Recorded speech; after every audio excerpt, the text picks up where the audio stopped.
आता सर्वात इम्पॉर्टंट प्रश्न, आणि हा बिलकुल तुमच्या डोक्यात असू द्या, कारण की यावरती प्रश्न एक नाही तर प्रश्न अनेक बनतात. प्रश्न अनेक कसे बनतात हे लक्षात घ्या. प्रश्न काय बनतात हे सुद्धा लक्षात घ्या. बघा, आपण लॉ ऑफ रेजिस्टिव्हिटी शिकलो होतो. R is directly proportional to rho L by. मी पुन्हा पुन्हा हे सांगतोय कारण की यावरती तुमचे बरेच कन्सेप्ट क्लिअर होतात. त्यामध्ये तुम्हाला म्हटलं होतं की आर हा डायरेक्टली प्रोपोर्शनल रो आणि एल ला आहे, आणि आर हा इन्व्हर्सली प्रोपोर्शनल टू ए ला आहे. याच्यावरून आपण पाहिलं होतं की ट्रान्समिशन लाईनची लेंथ जर वाढली तर रेजिस्टन्स वाढतो, आणि इकडे एरिया जर वाढला तर रेजिस्टन्स कमी होतो. या साध्या साध्या गोष्टी आपण पाहिल्या होत्या. तर आजचा हा चार्ट तुमच्या डोक्यात बिलकुल फिट असू द्या, की जर ट्रान्समिशन लाईनची लेंथ वाढत असेल, जर ट्रान्समिशन लाईनची लेंथ वाढत असेल, तर इथे मी तुम्हाला दिलेला आहे एक आर फॉर तुमचं होईल रेजिस्टन्स, जो ओहम मध्ये असेल. एल म्हणजे तुमचं काय असेल, त्याला आपण म्हणू इंडक्टर, जे हेनरी मध्ये असतील. आणि सी म्हणजे काय असेल तुमचं कॅपॅसिटर. कॅपॅसिटर कशात असतं आपलं, फॅराड मध्ये, राईट. तर हा चार्ट बिलकुल फिट असू द्या. मी काय म्हणतोय बघा, आणि शांततेनं प्रॉपरली ऐकाय, की लेंथ जर इन्क्रीज होत असेल ट्रान्समिशन लाईनची, तर तुमचा रेजिस्टन्स वाढतो. हे तर आपल्याला पाठच आहे, कारण की लॉ ऑफ रेजिस्टिव्हिटी. तर पहा, लेंथ वाढत असेल तर तुमचा रेजिस्टन्स तर वाढतो, सोबत तुमचा इंडक्टन्सही वाढतो आणि तुमचा कॅपॅसिटन्स सुद्धा वाढतो. लाईन लक्षामध्ये, की ट्रान्समिशन लाईनची लेंथ वाढली तर तुमचा रेजिस्टन्स, इंडक्टन्स, कॅपॅसिटन्स या तिन्ही गोष्टी वाढतात. आता दुसरा पॉईंट दिलाय मी, डिस्टन्स ऑफ सेपरेशन इन्क्रीजेस. म्हणजे काय, दोन खांब्यामधलं अंतर जर वाढत असेल तर. तर बघा, खांब्यामधलं अंतर किती काही झालं तर रेजिस्टन्सवर काही फरक पडत नाही. रेजिस्टन्सवर काही फरक पडतो का, नाही. पण डिस्टन्स जर वाढत असेल तर तुमचा इंडक्टन्स काय होतो, वाढतो. इंडक्टन्स काय होतो, वाढतो. आणि कॅपॅसिटन्स काय होतो, कमी होतो.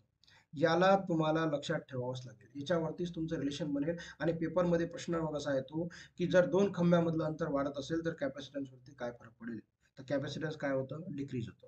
आता त्याच्यासोबतच जर आपण अर्थचा इफेक्ट कन्सिडर केला तर, इफेक्ट ऑफ अर्थ तुम्हाला डायरेक्टली हा प्रश्न असाच्या असा पेपरमध्ये विचारला जातो, की इफेक्ट ऑफ अर्थ जर कन्सिडर केला तर रेजिस्टन्स वरती कुठलाही फरक पडत नाही, त्यानंतर इंडक्टन्स वरती कुठलाही फरक पडत नाही, परंतु त्याचा कॅपॅसिटन्स हा वाढतो.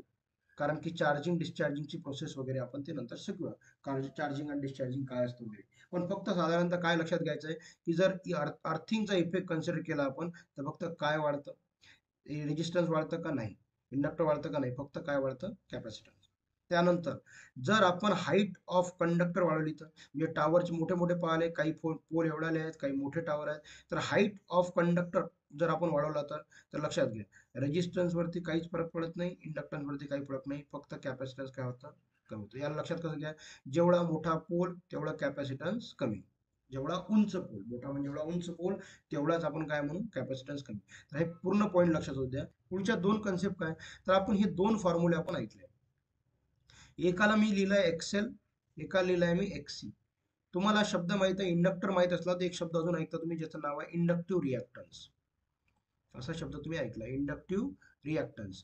मग आपण त्याला काय करतो, रिॲक्टन्स म्हणजे एक्स एल म्हणून दाखवतो, बरोबर आहे. त्याला आपण कसं रिप्रेझेंट करतो, एक्स एल, इंडक्टिव्ह रिॲक्टन्स.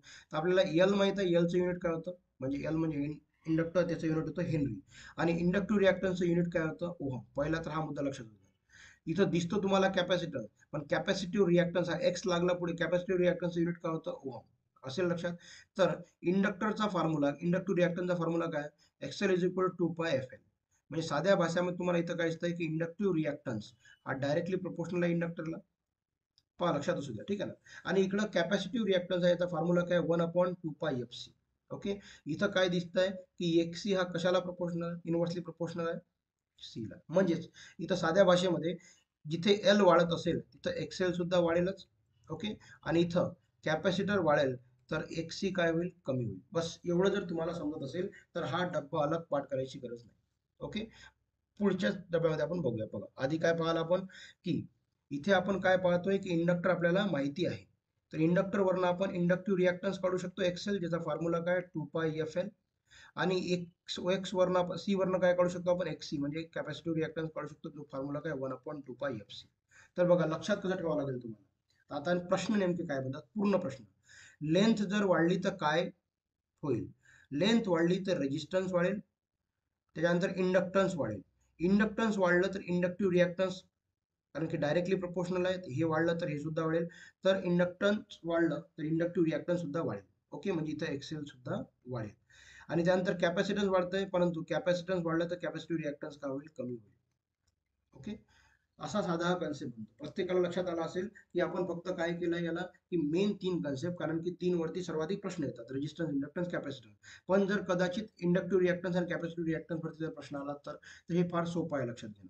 त्यानंतर डिस्टन्स बद्दल आपण ऐकलं होतं की नो चेंज होतंय डिस्टन्स ऑफ सेपरेशन मध्ये. इथे बघा, इंडक्टर वाढेल तर इंडक्टिव्ह रिॲक्टन्स सुद्धा वाढेल, आणि कॅपॅसिटन्स डिक्रीज होतंय तर कॅपॅसिटिव्ह रिॲक्टन्स वाढेल. तुम्हाला हे लक्षात यायला हवं.